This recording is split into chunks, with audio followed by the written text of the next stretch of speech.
El magnate Ray Dalio asegura que la época del dinero fácil ha tocado su fin. Además, si te quedas hasta el final en este artículo, veremos por qué Ray Dalio cree que se acerca una guerra civil en Estados Unidos. Así que quédate hasta el final, porque lo que veremos te interesa y mucho. ¡Empecemos!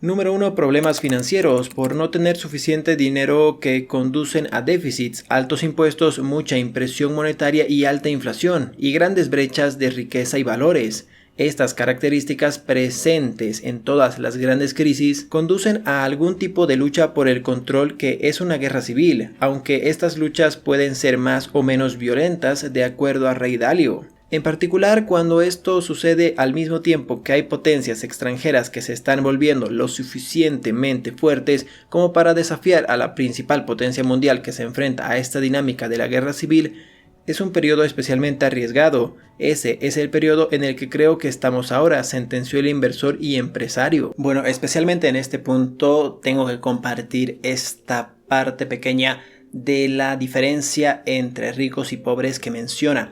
¿Por qué? Porque se está viendo mucho hoy en día. La pandemia solo ha hecho la brecha más grande. A personas, por ejemplo, que tenían mucho dinero, han invertido en bolsa, han hecho inversiones y han ganado más dinero. Las personas están ganando cada vez más dinero, las personas más ricas, y cada vez es más pequeño ese porcentaje de personas millonarias, de personas que tienen muchísimo dinero y de las personas medianas, de mediana clase, y las personas pobres, ¿sí? Entonces esa brecha está demasiado fuerte y según lo que vamos a ver posteriormente con lo que es el ciclo económico, ese es un caldo de cultivo para una guerra civil y prácticamente una guerra mundial. Entonces, personalmente creo que deberíamos tener mucho cuidado, no hacer oídos sordos como las personas que dicen, bueno, en mi país no hay bloqueo, no hay ningún problema. ¿Por qué? Porque en mi barrio no hay nada. ¿Se entiende? Por favor, vean más allá de sus narices, vean mucho de macroeconomía en estas épocas. Las cosas que pasan en Estados Unidos afectan a Latinoamérica. Las cosas que pasan en Latinoamérica afectan a Europa, a Estados Unidos y viceversa. Las cosas que están pasando en Ucrania, en Rusia, están afectando obviamente también a la economía de Europa, especialmente a la economía de Estados Unidos y por consecuencia a la economía de todo el mundo con el tema del petróleo específicamente, ¿sí? Sigamos viendo otro artículo, ¿sí? Posteriormente, Dalio detalló que, según sus medidas utilizadas para el análisis de una situación, las condiciones financieras de hoy en día y las diferencias irreconocibles en deseos y valores son consistentes con el ingrediente que conduce de alguna forma a una guerra civil. Estamos viendo que están conduciendo a cantidades mucho mayores de populismo o extremismo y conflictos entre la derecha y la izquierda en prácticamente todo el mundo, lo cual es clásico. Ambas partes están luchando para ganar a toda costa y no están dispuestas a comprometerse. En este preocupante escenario en el que está a punto de entrar Estados Unidos, Ray Dalio comentó que los extremistas que lucharán a toda costa para ganar son mayoría y el respeto por el Estado de Derecho se vuelve secundario, eliminándose la capacidad de compromiso y creándose luchas para ganar que son guerras civiles. En este punto, por ejemplo, estamos viendo en tema de política mucha división entre derecha e izquierda, se odian mutuamente y no hay ningún tipo de consenso en la mayoría de los países,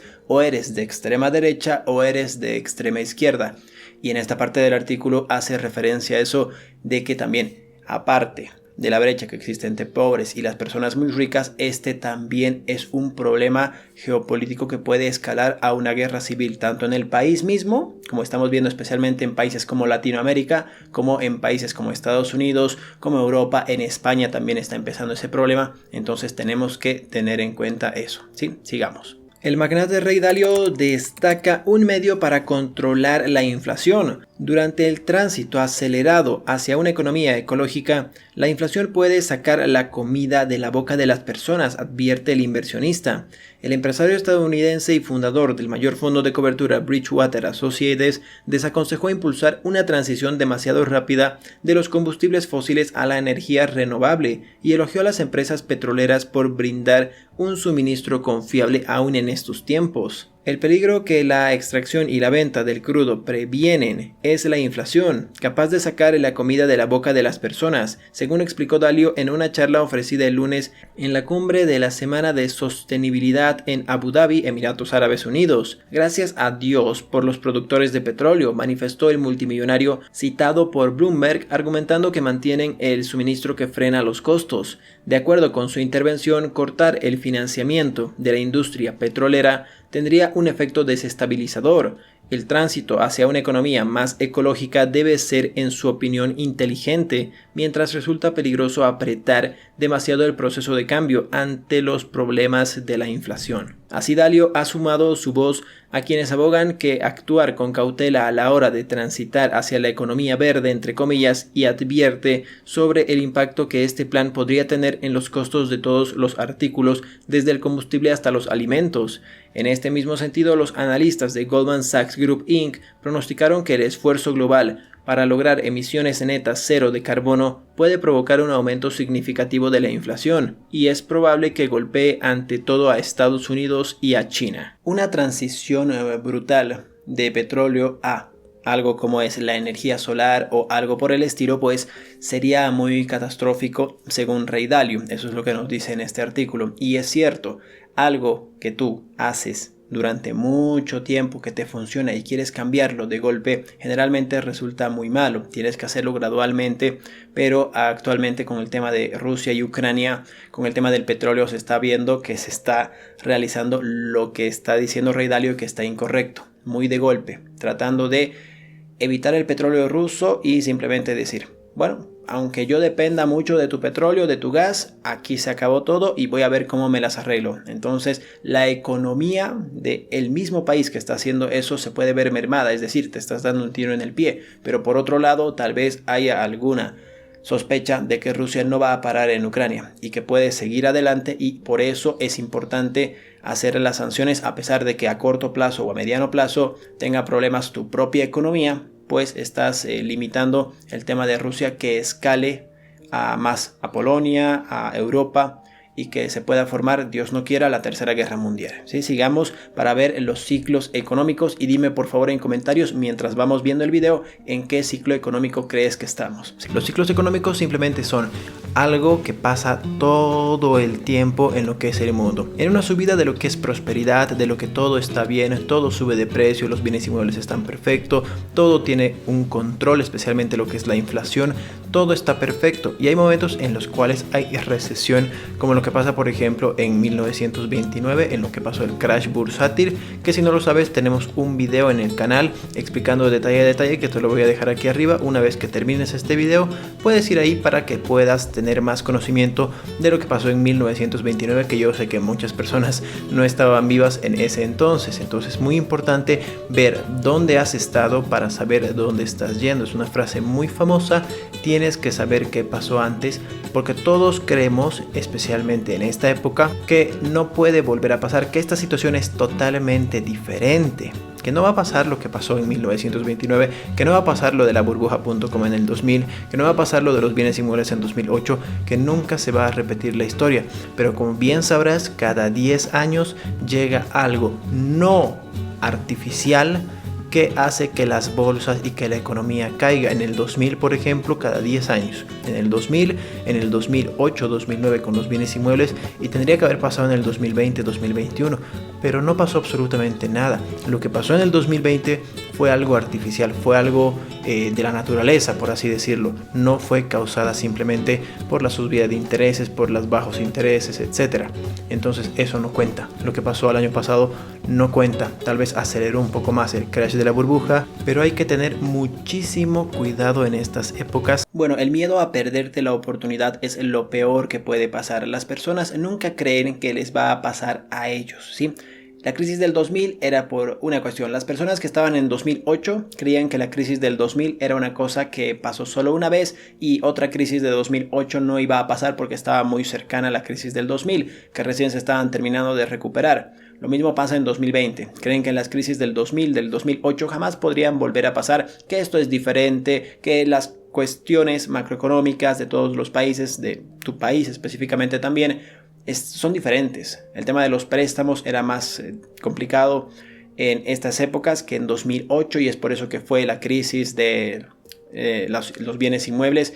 Y en la crisis de los 2000, la burbuja.com, ya no hay tanta especulación. Simplemente en el 2020, por el tema de la pandemia, obviamente se fue al techo todas las acciones tecnológicas, pero simplemente acortamos unos 3 años por el tema de la pandemia, que iban igual a recuperarse y a crecer ese tipo de compañías. Eso es lo que la mayoría de las personas está pensando, ¿sí? Así que hay que tener muchísimo cuidado. Se está cumpliendo la parte de acumulación, ¿sí? Pero la parte de acumulación tienen que entender que es básicamente algo natural. Los mercados mundiales han batido récords con el mercado alcista más largo de la historia. Pero eso no significa que el mercado vaya a seguir así por siempre. En cualquier momento los mercados pueden darse la vuelta y comenzar a bajar. La buena noticia es que si entiendes por qué los mercados suben y bajan, es mucho más fácil que te centres en el largo plazo.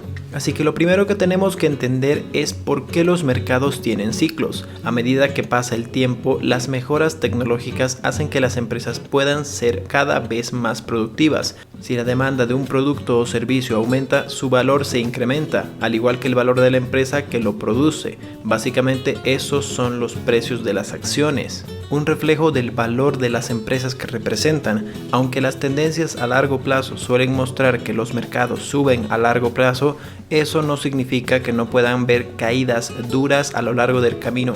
Cosas completamente subjetivas como las expectativas de los inversores pueden afectar mucho a los precios de las acciones. Es posible que hayas oído de la expresión burbuja bursátil, que se produce cuando los inversores se apresuran a comprar acciones y suben los precios por encima de la realidad. Cuando esta burbuja estalla, los precios de las acciones caen con mucha fuerza, pero incluso cuando los mercados caen, algunos inversores consideran que es buen momento para empezar a invertir, con lo que esa caída puede irse frenando cuanto más dinero nuevo entre al mercado. Y después de la caída, factores como el aumento de gasto o la disminución de despidos pueden ayudar a cerrar el círculo. El mercado vuelve a subir de nuevo. Pero para entender bien los ciclos, vamos a ver cuáles son las diferentes fases de un ciclo de mercado. Por lo general, un ciclo de mercado presenta 5 fases diferentes. La primera etapa del ciclo económico se llama expansión. En esta etapa se produce aumento de los indicadores económicos positivos, como el empleo, la producción de salarios, la demanda y la oferta de bienes y servicios, así como los beneficios de las empresas. Los deudores suelen pagar sus deudas a tiempo y la inversión es muy elevada. Este proceso continúa mientras las condiciones económicas sean favorables para el crecimiento. En esta fase, el sentimiento de los inversores pasa a ser de neutral a alcista, incluso eufórico en algunos casos. Los inversores institucionales, si no sabes quiénes son los bancos, fondos de inversión, es decir, los grandes que mueven al mercado. Empiezan a entrar en el mercado de manera fuerte, creando una fase que llamamos acumulación. Las valoraciones se empiezan a subir por encima de las medias históricas y los precios no dejan de subir. Al principio de este periodo de mercado sigue formándose en gran parte por los inversores institucionales, pero a medida que la tendencia se hace cada vez más alcista, una multitud cada vez menos formada se une al mercado, muchos de ellos principiantes. A medida que la gente gana más dinero en la bolsa supuestamente de forma sencilla, el entusiasmo sube y acelera mucho más esta parte del ciclo. Esta fase es el 35% total de lo que dura el ciclo. Al final de este ciclo, la preocupación de la sobrevaloración alimenta un poco las correcciones, pero es inútil, todo está subiendo. Aquí es donde entra el FOMO, que significa el miedo a perderse la oportunidad. Durante este periodo la cobertura de dinero explota. En este momento muchos participantes del mercado creen que las viejas reglas de los ciclos de mercado ya no se aplican y que de hecho esta vez es diferente. Uno de los mejores ejemplos de la euforia de un mercado alcista y en ebullición fue la llamada fiebre de los tulipanes en 1634, que fue la primera burbuja de inversión conocida en la historia. Déjame contarte qué pasó aquí. En aquellos años los especuladores holandeses empezaron a comprar frenéticamente bulbos de tulipán. Eran un símbolo de estatus muy importante en esa época y las variedades más deseadas vieron aumentar su valor. En el punto más alto de la moda, cada bulbo era más alto que un salario anual o una casa en Ámsterdam. En 1637 la situación llegó a un punto crítico cuando los bulbos más baratos empezaron a precios tope a cotizar. Pero como en todas las burbujas, la demanda pronto se desplomó y los valores también, dejando a muchos inversores en la ruina y presentando una lección para los inversores de hoy en día, que pueden ser tentados por dejarse llevar por la última moda del mercado. Dogecoin.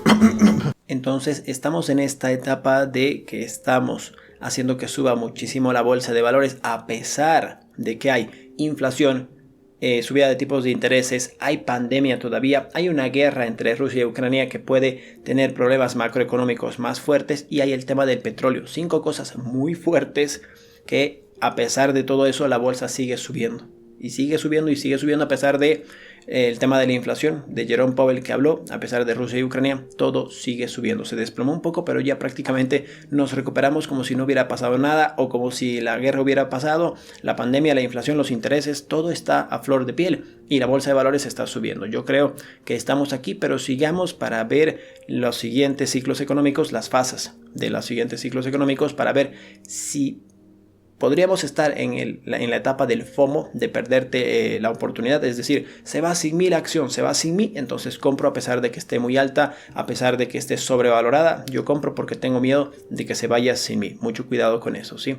La economía llega a tal punto que llega a su pico, que es la segunda etapa del ciclo económico, a la que llamamos cima, donde se alcanza el límite máximo de crecimiento. Los precios de las acciones están en su punto más alto y aquí es donde se produce el cambio de tendencia del ciclo económico. En esta fase los inversores más cautos comienzan a vender algunas de sus acciones y el sentimiento de mercado pasa de ser alcista a ser neutro. La transición suele ser gradual, pero puede durar mucho tiempo. Los precios suelen permanecer más o menos constantes durante varios meses, con pequeñas subidas y bajadas periódicas. Sin embargo, este cambio puede acelerarse debido a malas noticias económicas. Esto suele durar de 10 a 15% del total del ciclo económico. Muchos inversores institucionales suelen ver signos que el mercado alcista puede llegar a su fin y comienzan a salir a lo largo de esta fase. Aún así, muchos gestores siguen confiando en el ciclo y esperan ver aún más subidas. Aquí es donde se produce un punto de inflexión importante en la psicología del mercado, ya que el ciclo pasa de ser neutral a bajista. Todavía hay optimismo en cuanto al mercado siga subiendo, pero también hay suficiente escepticismo como para impedirlo. En resumen, se trata de un proceso de tira y afloja entre compradores y vendedores. Un clásico ejemplo de esta fase fue el poderío económico de Japón que consiguió en los años 90. La recesión por la caída del valor del yen desencadenó un programa de estímulo monetario y fiscal en 1986. Este plan funcionó tan bien que en pocos años las acciones japonesas y el valor del suelo urbano se triplicaron. En el punto más alto del mercado inmobiliario japonés en 1989, el mercado de los terrenos del Palacio Imperial de Tokio era mayor que el de todos los inmuebles de California juntos. En aquellos momentos las personas que tenían inmuebles eran las personas más ricas del mundo y pensaban que este era un nuevo paradigma, algo que nunca iba a cambiar. Por supuesto, este mercado llegó a su fin en 1991, dando lugar a los años de estancamiento de la economía del país, conocidos como la década perdida. En este punto de la cima del ciclo económico, muchas personas, como vimos, y especialmente los inversores que tienen mucho dinero y que son expertos en este tema y que obviamente tienen información que nosotros no, empiezan a vender sus acciones, empiezan a decir: el mercado está demasiado alto, voy a empezar a vender mis acciones. A eso se le llama cima, cuando ya alcanzamos el tope. Esos picos que estamos viendo en varias empresas pues se vienen abajo, especialmente en las empresas que se han visto, como puedes darte cuenta, beneficiadas por el 2020 de manera absurda, como el tema de Jumia, de Moderna, de Pelotón, etc. Empresas que no han sabido aprovechar la subida irracional que han tenido por el 2020. Sigamos. En todo ciclo económico llega un punto en el que la tendencia se vuelve insostenible y normalmente cambia de forma radical. Atención, porque se viene la etapa más dura de todas, la recesión. En esta fase la demanda de bienes y servicios disminuye mucho. Los productores no notan la disminución de la demanda al instante y siguen produciendo, lo que crea una situación de exceso de oferta de mercado. En consecuencia, todos los indicadores económicos positivos como la renta, la producción, los salarios, etcétera, empiezan a caer. Esta fase resulta terrible para los inversores que aún mantienen sus posiciones, ya que los precios de los valores caen muy por debajo de lo que los inversores pagaron originalmente. Esta fase suele ser la más corta, ya que el mercado cae muy rápido y de manera muy radical. Representa alrededor del 5% del total del ciclo. En la caída suele darse un pequeño primer descenso que sirve como advertencia. En este momento los inversores comienzan a estar cada vez menos seguros del futuro y de sus inversiones, obviamente. La presión compradora se va desvaneciendo y el miedo lleva a la venta. El mercado comienza a comportarse de forma diferente a como lo había hecho en otras pequeñas correcciones anteriores, estancándose y creando una gran caída. La caída marca un punto de inflexión importante en la psicología del mercado. Las ventas son descontroladas y cada vez más miedo se apodera de los inversores, vendiendo casi todas sus posiciones a precios ridículos. Las acciones caen con mucha fuerza y todo se tiñe de rojo. En esta etapa de la recesión, las personas ¿qué hacen? Simplemente empiezan a vender hasta en pérdidas sus acciones. Se están dando cuenta que el mercado puede ser que no esté en una sola pequeña corrección, sino que puede estar en una tendencia bajista muy fuerte y empiezan a vender de manera indiscriminada sus acciones a pesar de estar en pérdidas, y especialmente empiezan a entrar en pánico. Las personas empiezan a vender. Entonces, ¿qué es lo que pasa en esta época? Los bienes y servicios empiezan a tener escasez de productos, empiezan a verse el tema de las tiendas un poco vacías, empieza a descontrolarse la economía no solo en la bolsa de valores, sino que te puedes empezar a dar cuenta de que las personas que no invierten en la bolsa de valores igual están preocupadas, y ahí es que estamos entrando en esta etapa de la recesión. Después vamos a ver en qué etapa tú crees que estás, así que por favor déjame comentarios de acuerdo vaya a este video, en qué etapa crees que estemos, cuál suena más a lo que estamos hoy en día. ¿Sí? Sigamos. Poco a poco se produce mucho desempleo y el crecimiento de la economía sigue disminuyendo hasta que se lleva a la fase de depresión, donde la tasa de crecimiento de la economía pasa a ser negativa. El optimismo ha desaparecido por completo y solo queda resignación y pánico. Uno de los ejemplos más claros del pánico que se vive en los mercados financieros cuando el ciclo de mercado se da la vuelta se produjo en octubre del año 2008, pocas semanas después que Lehman Brothers se declarara en quiebra. El S&P 500, que recoge las 500 empresas más grandes de todos los Estados Unidos, se desplomó casi 17% solo ese mes. En ese único mes, los mercados mundiales de las acciones perdieron casi 9.3 billones de dólares, es decir, 22% de toda su capitalización bursátil total. Bueno, en esta etapa de depresión, básicamente las personas no quieren comprar acciones. Piensan que estamos en el fondo, pero podemos caer más. Las personas siguen vendiendo, pero hay muchas personas que no quieren comprar, no quieren saber de la bolsa de valores. Las personas que recientemente han empezado a invertir sin experiencia y han perdido dinero, pues se salen de la bolsa de valores. La economía está estancada, todos tienen miedo, todos están ahorrando, y eso es muy peligroso porque la gente que tiene miedo no gasta dinero, y si la gente no gasta dinero, la rueda de la economía se estanca, y eso puede ser muy peligroso en una estanflación. Entonces tengan cuidado en ese aspecto en una depresión. ¿Sí? Sigamos. Después de la depresión, la economía pasa por una fase de estancamiento a fondo. Al ser el último periodo, también marca el comienzo de una siguiente fase de expansión. La acumulación tiene lugar inmediatamente después de que el mercado toca fondo. Después de pensar que lo peor ya ha pasado, los inversores más experimentados e institucionales comienzan a comprar acciones de nuevo durante este periodo. El sentimiento de mercado pasa de ser negativo a ser neutral. Sin embargo, el periodo sigue siendo bajista. En esta fase se tiende a producir un giro gradual en la economía, que comienza a recuperarse de la tasa de crecimiento negativa. La demanda empieza a repuntar debido a los bajos precios y en consecuencia la oferta comienza a aumentar. La población desarrolla una actitud más positiva hacia la economía y tanto el empleo como la producción empiezan a aumentar.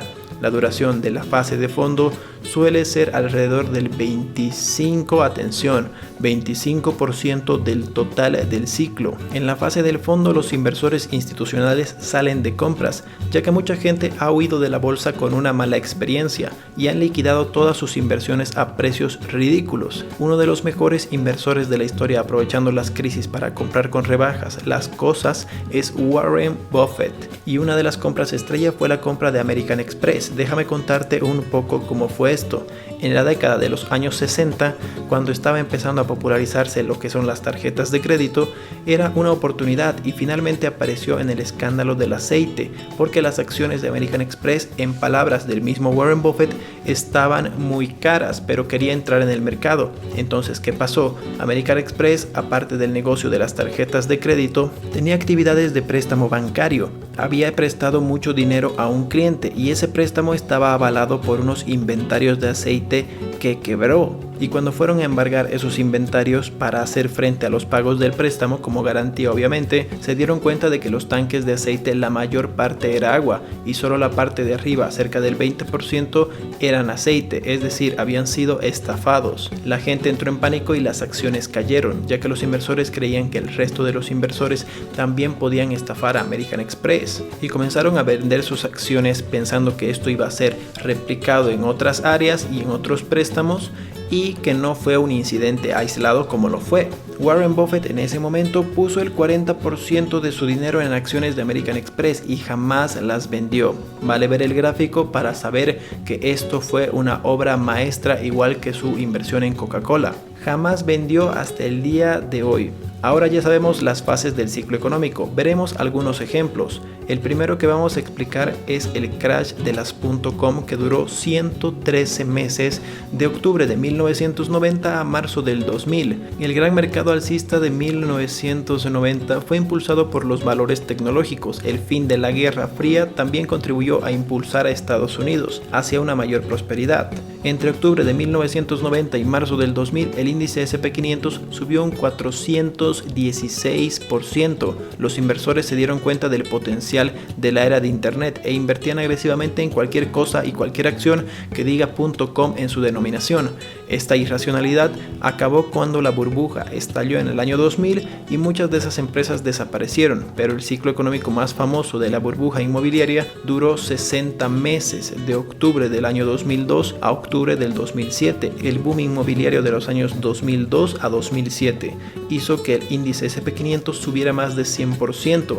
Las causas: los bajos tipos de interés, el excesivo endeudamiento y las hipotecas de alto riesgo permitieron a la gente comprar casas a precios ridículamente altos, incluso sin un pago inicial. Si quieres aprender más sobre esta crisis inmobiliaria y la que se viene en los próximos años, te voy a dejar un video aquí arriba a la derecha. Una vez que termines este video, ve a verlo, porque tenemos mucha información de valor acerca si debes o no debes comprar una casa actualmente y cómo puedes proteger tu patrimonio. El índice se desplomó más de 56% entre octubre del 2007 y marzo del 2009. Y por último, un ciclo muy parecido al que nos encontramos actualmente fue el gran mercado alcista, que duró 96 meses, de octubre de 1921 a octubre de 1929. La Primera Guerra Mundial y el brote de la gripe española de 1918 había dejado muy tocado a los Estados Unidos. Durante la depresión de 1920, la actividad empresarial había disminuido un 38% y el desempleo era del 12%, pero la economía empezó a mostrar signos de recuperación en 1921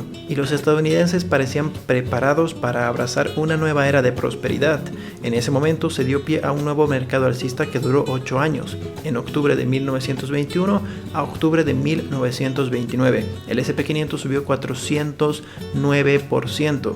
Este fue uno de los mercados alcistas más altos de la historia. Aunque expliquemos cuánto llevamos de periodo alcista en estos momentos, recuérdalo. Como siempre en un ciclo económico, las personas creían que entraban en una nueva era de prosperidad y que nunca iba a acabar. Fue entonces que cuando llegó el crack de 1929 y la Gran Depresión, entre 1929 y 1932, la bolsa americana perdió el 86% de su valor. Millones de personas se quedaron sin trabajo y sin dinero, los multimillonarios quebraron y el mercado no se recuperó hasta muchos años más tarde, en 1954. Como ves, los ciclos económicos hay veces que dura más una parte, otra menos. De una forma u otra, los ciclos siempre se repiten. Entonces puede puede que te estés haciendo la siguiente pregunta: ¿en qué parte del ciclo económico nos encontramos en este momento? Pues nos encontramos en la recuperación prolongada de la gran crisis financiera del 2008, que ya dura 140 meses y vamos para largo. El índice S&P500 tocó fondo en 670 puntos el 6 de marzo del 2009. Desde entonces, las acciones estadounidenses han subido de forma lenta y constante durante más de una década. Este rally alcista se ha convertido en el más largo de la historia moderna y ahora se encuentra a 4.470 puntos. A pesar de la crisis de la deuda y de la guerra comercial que existe entre Estados Unidos y China, el mercado no ha perdido su impulso durante estos 10 años. La recuperación de la gran crisis financiera del 2009 se vio impulsada por el programa de impresión de dinero de la Reserva Federal y del Banco Central Europeo, que han estado añadiendo gasolina al mercado para que este no pare de subir. Actualmente las acciones cotizan a máximos históricos y las bolsas están recuperándose de la caída muy rápidamente del 2020. Actualmente el S&P500 tiene una valoración precio-beneficio de 34, superior a la media en 16. Esto es una pista de dónde nos encontramos ahora mismo, en la cima. Esta cima de mercado no ha pasado desapercibida para muchos inversores y algunos de los más conocidos por apostar contra el mercado ya han comenzado a apostar en contra de esta burbuja bursátil. Por ejemplo, Michael Burry, un famoso inversor por predecir la burbuja inmobiliaria del 2008 y que se hizo millonario apostando contra el sistema. Ha sido uno de los que ha demostrado con gráficas y hechos que esta es una burbuja y una de las más grandes. Y dice en sus palabras: si viendo Tesla, Bitcoin, GameStop y Dogecoin no dice sobrevaloración por todos lados, entonces nada lo dirá. Pero aunque muchos inversores conocidos han comenzado a alertar sobre los excesos de este mercado, la pregunta que todos se hacen es: ¿cuándo estallará finalmente el mercado alcista más largo de la historia? Bueno, me puedes estar preguntando cuál es tu opinión, Luis, ¿en qué ciclo económico estamos? ¿En qué fase del ciclo económico estamos? Bueno, yo lo veo, lamentablemente, este ciclo económico toma años, ¿sí? Y tal vez mucho más, pero en esta etapa es muy interesante compararla con lo de la guerra de Ucrania, por ejemplo. Primero tenemos expansión, sí, estábamos en expansión, todo tranquilo, y llegamos a la cima. Tocó el tema de la guerra, entonces bajamos, empezamos a entrar en el tema de la recesión, empezamos a bajar con miedo, empezamos en la depresión, cuando las personas estaban vendiendo, estaba cayendo mucho el mercado de valores y las personas tenían muchísimo miedo por el tema del petróleo, del gas y todo. Luego tocamos fondo y estamos subiendo nuevamente, es decir, estamos en el fondo porque estamos subiendo nuevamente.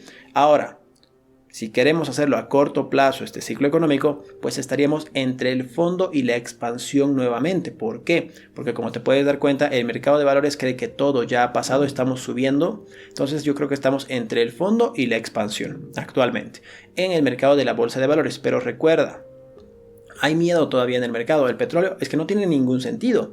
El petróleo está en $115, $110 por barril. Hay el tema de la inflación, que se puede producir una hiperinflación, tal vez, ojalá que no.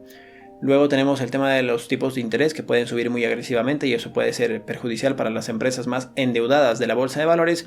Tenemos el tema de Estados Unidos que tiene problemas con China, China sigue latente ahí. Tenemos el tema de la pandemia también, entonces tenemos muchos problemas y la gente está perdiendo el miedo a invertir en la bolsa de valores, así que tenemos que tener mucho cuidado. Hoy es muy fácil invertir en la bolsa de valores con los brokers digitales, antes era más complicado, entonces las personas empiezan a comprar irracionalmente y eso dicen muchos inversores que hace igual que las acciones suban de manera irracional. Que por favor no te tome otra vez aprender la lección con el tema de Moderna, de Pelotón en acciones que solo se revalorizan y parece que no aprendemos la lección. Por ejemplo, las personas están queriendo invertir en petróleo, en empresas de petróleo, tratando de beneficiarse a corto plazo, obviamente, hasta en empresas que suben 10, 15, 20%, que ni siquiera las conocen, ni siquiera les hacen una investigación interesante y quieren invertir ahí. Yo apoyo que quieras invertir en el sector del petróleo, pero hazlo con un ETF. Si no conoces las empresas, ¿te das cuenta? Están queriendo invertir en la misma empresa que Warren Buffett, Occidental Petroleum, que te puede salir bien, no digo que no, en un ETF como XOP, por ejemplo, de petróleo y gas, en el ETF de solo Estados Unidos, y también están invirtiendo, que eso me parece lo peor, ¿sí? No me parece mal que quieran invertir en el sector, pero sí me parece mal que empiecen a buscar empresas muy especulativas para beneficiarse de ese tema, de algo tan volátil como el petróleo. No depende de nosotros que se revaloricen esas empresas, depende de la guerra, depende de Rusia básicamente. Entonces, tengan mucho cuidado, están empezando a buscar empresas muy especulativas y muy nuevas en el tema de petróleo, ¿sí? Y yo entiendo que quieran revalorizarse. Yo personalmente, ¿qué haría? Si tuviera, por ejemplo, $100 y quisiera meter el dinero en el tema del petróleo, buscaría, por ejemplo, y quiero algo muy especulativo, podría buscar una empresa que se revalorice 300% en un año o que yo pierda todo mi dinero. Es decir, si yo quiero arriesgar todo mi dinero o quedarme atascado en una acción como esa, por lo menos que me dé el doble de lo que estoy arriesgando. Es decir, si voy a perder o podría perder $100, es decir, todo el efectivo 100%, pues por lo menos quiero un 200 o 300% a corto o mediano plazo de revalorización, todo acorde a el riesgo-beneficio, ¿se entiende? Entonces, por favor, tengan cuidado con este tema del ciclo económico. Como puedes ver, el ciclo económico se hizo, a mi parecer, en lo que es la guerra de Ucrania en un par de meses, pero esto dura años, así que hay que determinar bien dónde estamos, te puedes beneficiar. Este es el gráfico por la que seguían la mayoría de los inversores, así que tener mucho cuidado. Por ejemplo, en el tema de la pandemia, el tema de la expansión, estábamos antes de la pandemia, ¿te das cuenta? El tema de la cima, luego la recesión, depresión, tocamos fondo con el tema de la pandemia, salieron las vacunas y luego para arriba otra vez, la expansión, y luego nos tocó lo de Rusia. Estábamos en la cima y caímos, recesión, depresión, fondo. Ahora estamos en fondo, vamos a ver si seguimos cayendo. Podemos estar en un fondo ficticio, que podemos estar en depresión. Fondo quiere decir en la fase de ciclos económicos que está perdiendo miedo la gente.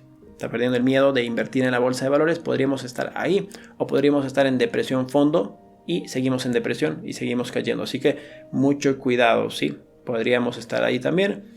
¿Y tú qué opinas? Déjamelo en los comentarios en qué fase del ciclo económico crees que estamos. Espero que este video te haya aportado muchísimo valor. Si es así, por favor suscríbete, comparte el video si puedes, dale like, eso es totalmente gratuito.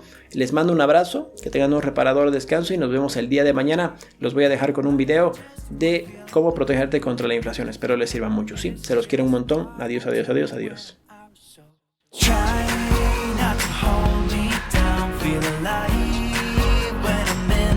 Town. Look at those beautiful stars. I wanna drive